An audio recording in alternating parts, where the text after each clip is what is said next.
歡迎收睇新聞透視。白鳳丸、平安膏、牛黃解毒片，大家覺得係咪中成藥呢？答案係有啲係，有啲唔係。而家本港有8000幾種註冊中成藥，但係仲有無數隻冇註冊嘅中藥產品喺市面賣緊。既然個名係一樣，成分都差唔多，點解有啲要註冊，有啲就唔使呢？而家我哋呢度咧就準備做枇杷膏啊嗰啲嘢啦。劉楚武屋企由50年代開始製作中成藥，20幾年前建立咗呢個現代化廠房。設備用嗰啲壓縮空氣啊，會定時去檢測個壓縮空氣嘅。喺呢間廠嗰陣，正值係本港準備實施中成藥註冊制度。劉楚武話都跟足晒所有要求。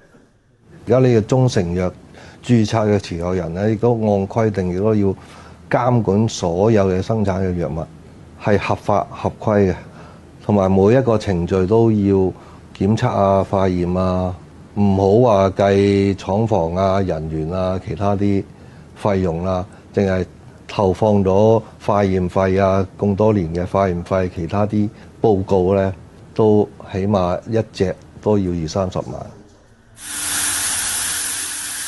投入咗唔少資本，但係劉楚武話近年嘅生意越嚟越難做，原因之一係市面多咗批同中成藥好相似嘅產品。即係而家中成藥定義就話你係純粹啊嘛，如果你加1、2種即係唔係中藥材，基本上就係唔需要註冊啊嘛，唔需要中成藥註冊就可以作為呢個食品去銷售咯。化驗嘅成本咧，只係即係化驗嗰啲營養資料，2-3千蚊 OK 噶啦。而你個名稱一樣，但我哋中成藥係即係話個成本咁高，佢嗰個成本咁低，但係佢同樣可以賣到高價，消費者唔知噶嘛。但係落到嚟香港咧，喺啲藥房咧就見到類似嘅產品啦，又係呢個名稱。當然呢個客人咪攞咯，以為係嗰一隻咯。但係攞到翻去，影響你生意有幾多啊？咁呢啲咁嘅有冇一半？起碼即係自從呢日劉楚武揾埋一班行家開會，傾下點樣應對呢啲產品對業界嘅衝擊。我哋就花咗好多時間心血去做一隻咁樣嘅產品咁嘅名出嚟，咁去到市場接受咗啦，佢就去迅速咁樣做一隻出嚟，然後嗰個名死咗，係即係唔係中成藥，現房冇中成藥，我哋個市場係絕對嘅萎縮。佢哋口中講嘅仿中成藥係指一啲冇註冊嘅中藥產品。原來根據中醫藥條例，中成藥必須純粹由中藥材組成。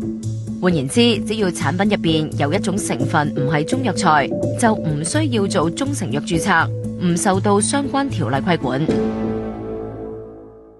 仿中成藥，因為例如佢個成分啦，或者佢個包裝啦，佢上面嘅一啲嘅聲稱啦，同埋就係甚至乎佢個名啦，各樣嘢係同我哋註冊中成藥係非常相似嘅。咁所以好多時候，如果佢係例如話佢個品質係出現有問題，又或者係出咗事嘅，咁一般消費者或者市民唔識得分嘅時候，佢誤以為嗰啲有問題嘅產品係註冊中成藥嘅話，咁佢哋就會係唔會再買，或者唔再信任香港嘅註冊中成藥，咁會就令到個餅越嚟越細，我哋業界越嚟越生存唔到啦。而家中成藥一定要註咗冊先可以喺本港生產同埋銷售。不過以左邊呢款天喜丸為例，成分有沙仁同埋炙甘草，呢兩種都係唔屬於條例定義下嘅中藥材，咁所以產品唔算係中成藥，唔使註冊都可以照賣。咁再以呢兩隻牛黃解毒片為例，雖然個名係一樣，同樣都係黃色包裝，但只有右邊嗰隻有 HKC 中成藥註冊編號。左邊呢隻雖然標示住 HKY 批次嘅編號，但其實冇中成藥註冊。至於成分就同有註冊嗰隻差唔多，不過就加咗紫錐花呢種西草藥，可以當係普通食品攞去賣。咁一般市民又係咪識得分呢？我哋就攞呢兩隻牛黃解毒片俾街坊睇下。咁我覺得兩隻都係中成藥。點解咧？因為個樣好似就係咁嘅盒，即係好傳統嗰啲咁咯。之後咧，你睇落有人甚至覺得冇註冊嗰隻望落仲好，这个应该是，感觉这个质量好一点。为什么呢？因为从包裝上，還有從這個，文字，說明上，方方面面，感覺這個好一點。呢個係正牌，點解嘅？因為佢係寫住北京啊嘛，呢個係香港做嘅。但如果同你講呢隻先係中成，呢一隻唔係咁樣咧？兩隻都係中藥嚟㗎係嘛？兩隻都中藥嚟嘅。之後買先知㗎嘛，我日帶佢先得。我哋訪問咗超過10個人，只有1個人識得分邊款先至係註冊中成藥。呢個咯，因為佢有寫係香港中醫藥呢個註冊編號咯，呢個好似唔見到註冊編號。參考其他慣用中成藥嘅地方，例如係內地、台灣等等，法例都冇要求中成藥要純粹由中藥材製成。有學者認為本港嘅法例有漏洞。幾味或者10幾味嘅嗰個配方之中咧，你加入1到2味唔係中藥嘅一啲成分落去咧，咁呢個產品咧就唔當係中成藥，我哋覺得唔係好合常理嘅。係某種程度嚟講咧，呢啲都係一種政策方面嘅少少嘅漏洞啦。冇做中成藥註冊，聲稱係中藥嘅產品，一般會以食品嘅名義出售。雖然要列明營養標籤同埋產品成分，不過每種成分具體有幾多就唔需要寫到明。林志秀擔心，如果中藥嘅成分過量，可能會構成危險。中成藥咧有藥效方面跟安全性上面嘅嗰個即係嚴格要求嘅，而保健食品咧呢方面咧係基本上咧就冇特別嘅嗰個要求。如果咧係用一啲我哋講係嗰個中藥藥性比較強嘅一啲嘢咧，作為一個保健食品，咁咧佢應該嚟講都有可能會有一啲風險嘅。得5種中藥攞咗6級，攞咗6種。馮錦麟嘅檢測機構一直有做中成藥嘅相關測試。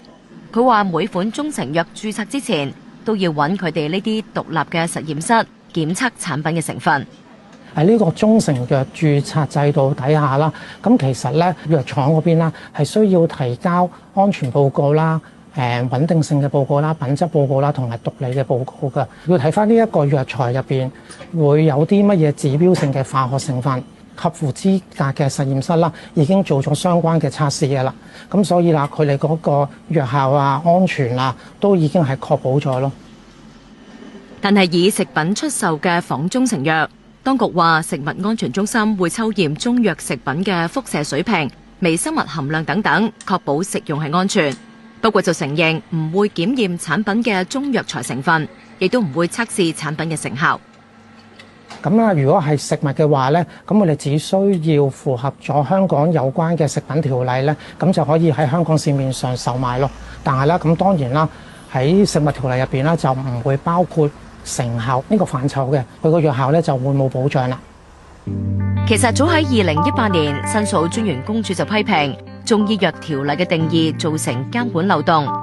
當局當時回應話，會喺2019年完成相關修例，不過一直冇完成。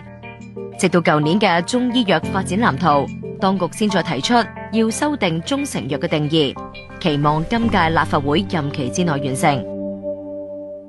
加咗少部分嘅非中藥嘅材料，就包裝仿製一個中成藥嘅形態出現，咁好多市民咧就誤導咗，以為呢樣嘢咧真係中成藥，但係佢又冇受到中成藥註冊嘅規管，咁所以其實有存在一定性嘅危險性喺度嘅。我哋希望盡快將呢個中成藥定義咧嚟修訂，將呢啲仿似嘅中成藥嘅產品咧嚟到趕出市場嘅。即使係註冊中成藥，如果服用不當，都可能損害健康。咁究竟仲有咩要注意呢？我哋下一次再睇。